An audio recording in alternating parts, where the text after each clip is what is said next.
How's everybody doing today? My name is Ricky Layfield.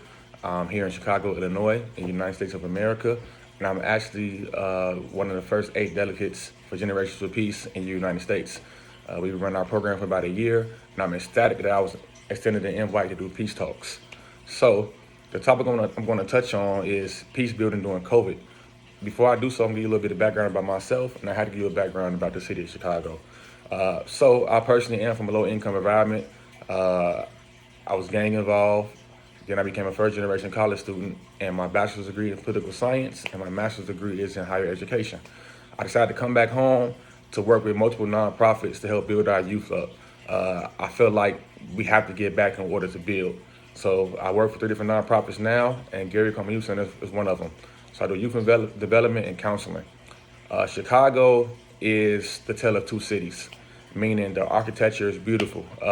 There are vast opportunities. We have great food here. We're one of the few places where you can use $5 and take public transportation to almost anywhere in the city. We have beaches. We have everything, honestly. But with that comes some of the dark side. We do have a heavy gang culture. The mafia rooted in Chicago years and years and decades ago, and a lot of that mentality has transferred to our youth. But originally, the gangs were created here to help promote peace and help protect the community. And because of multiple things, drug trade, government involvement, a lot of our gangs mentality shifted to be somewhere that might help create turmoil in the city. So before we go into how we create peace for everybody else, I want to speak on creating peace within ourselves. Everybody has been affected by COVID in different forms. You might not have been sick. You might have a loved one that might have got sick. You might be out of work. You might be out of a home. You might be starving to feed yourself. In some instances, you have people who have lost loved ones just in general, and you couldn't even go to a funeral or have a traditional burial, which does have a psychological effect on you, not having that closure. You might have people who couldn't see their first child be born because of hospital restrictions due to COVID. So a big thing is finding out how to cope with this. And this is a sheet of 99 coping mechanisms. So you have to figure out what works for you. Me, I'm big on music. Um, taking a walk might work for me. But this list has a little bit of everything from taking a bath to playing with a pet, and it varies. In order to build peace with youth, we have to look into things like Maslow's hierarchy of needs. And these are things that our people need to be functional. At the bottom, there's the basic needs like food, warmth, water. Then you have security. Then you have belongingness and having a relationship with loved ones. So, intimate relationships, friends. Then you have feeling accomplished. People have to feel accomplished in life to move forward. And then you have self-actualization of one's potential. It goes to my next point of being a mentor and exposing youth to something different, expose people to something different. The painting behind me, to me, represents mentorship. I feel like all these people gave them a piece of themselves in order to float and grow.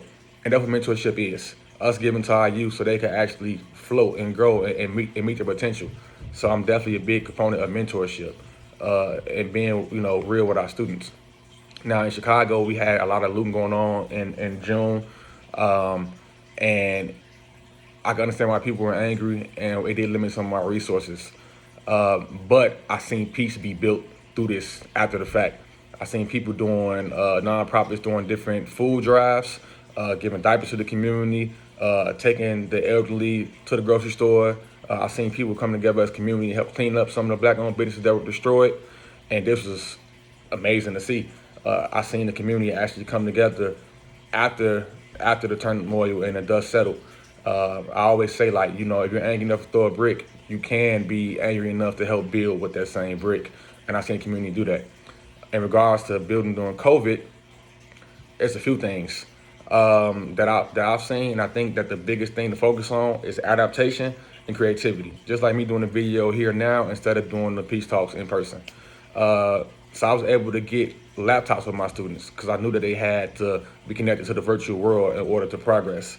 Checking your family mental well-being.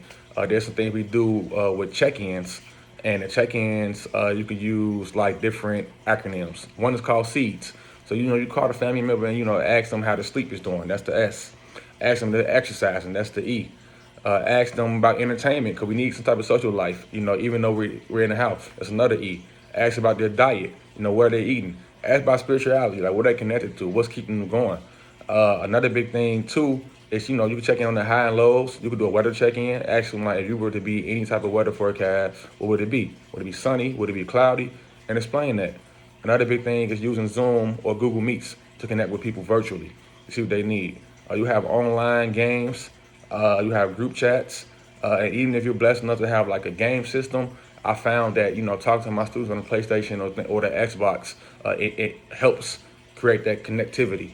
So I don't have a lot of time, but these are things I've seen in the community during the summer that made me smile because I seen the community come together. And this is how you use the virtual world to stay connected. Check in, check on family, see how people are doing. Another big thing in Chicago that's been happening are like doing drive-bys, meaning everybody has their own parade. If it's a birthday party, you could come in your car, decorate it, honk the horn, and you could just see, your grandmother be happy that people came out to say hi. You could see, a youth's birthday party because you decorated your car and they seen how many people came to support them. And that's been a big thing in Chicago to help people adapt to the current climate while maintaining safety. So I'm happy you all heard me out. I know I went a little bit over time. A lot of things I could share about building peace in the community, building peace in Chicago, and just building peace within self. But thank you all for having me, man. Have a blessed day.